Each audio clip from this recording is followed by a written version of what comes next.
we will see large numbers of poor people, and specifically blacks, going to jail and to prison, and they will not have a chance. In the early 1980s, the nation's slogan was clear: just say no. Crack now has spread to almost every American city. But what if I told you that there was more to the crack era than what the white mainstream news media let on? And that it went beyond Black and Latinx folks who simply needed to kick a drug habit. Today's baggage: how the war on drugs ravaged Black America. Once upon a time, in a not so far away and familiar place, the United States entered what became known as the crack era.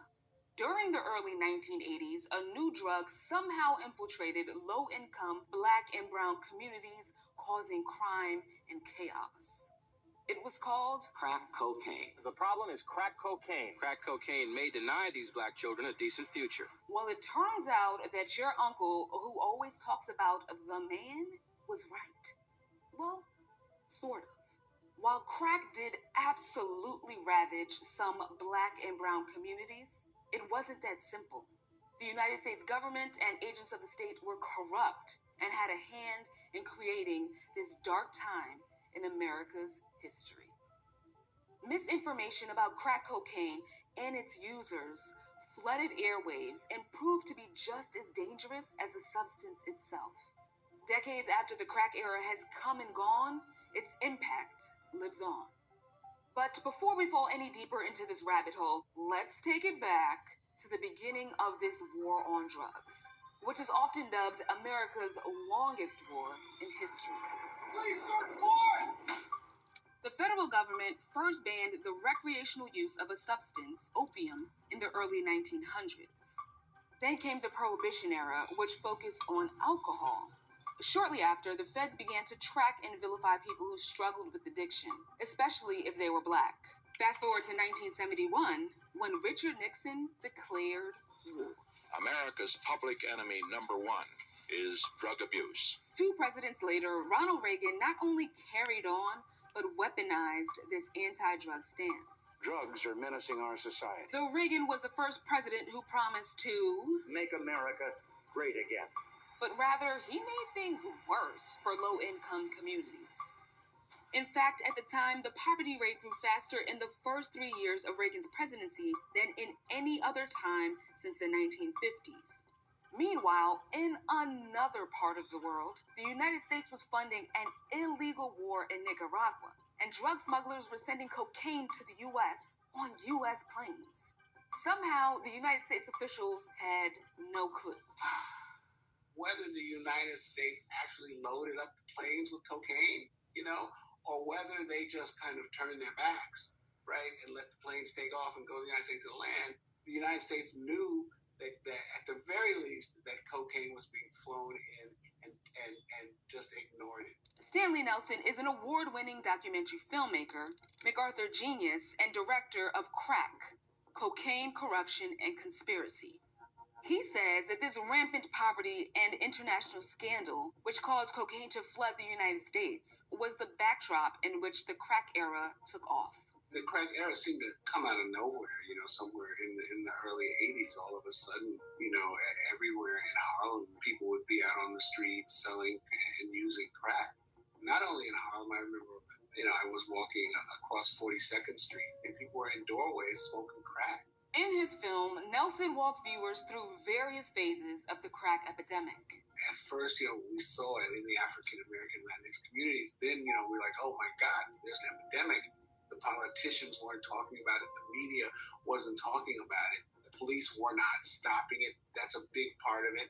Some dirty cops took money from drug dealers, or they took drug money themselves. What would you steal? Money and drugs and guns, whatever was it. And somehow this fact was left out of the media.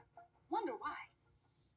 And then there was a shift. A local success story took a tragic turn this morning. Maryland basketball star Len Bias died after overdosing on cocaine 2 days after he was drafted to the Boston Celtics.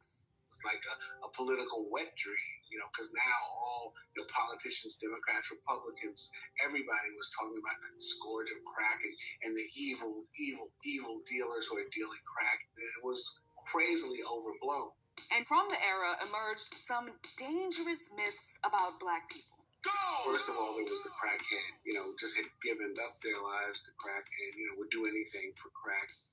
Then there was crack mama. That was, basically Black women. This woman sold her baby for a crack. And an equally damaging falsehood, the crack baby. Despite all the warnings, a growing number of babies are being born already addicted to cocaine. They'll spend the rest of their lives suffering for the lifestyle of their mothers. What would you do about pregnant women who use drugs and pass those drugs onto their babies? The media played a huge part in making the public feel that crack was really the real threat and that treatment wasn't the answer, but jail. And the federal government's response to the war on drugs was clear. Lock them up and throw away the key. They could come up with a new drug tomorrow, and we're going to go out there and do the same thing we're doing today. We ain't going to stop. While chemically, powder cocaine, which was often used by white people, and crack cocaine, which was more accessible and believed to be used by Black people, are practically the same, if you're caught using or selling either drug, the law says otherwise. During the crack era, the sentencing disparity was crazy. The rule was 100 to 1.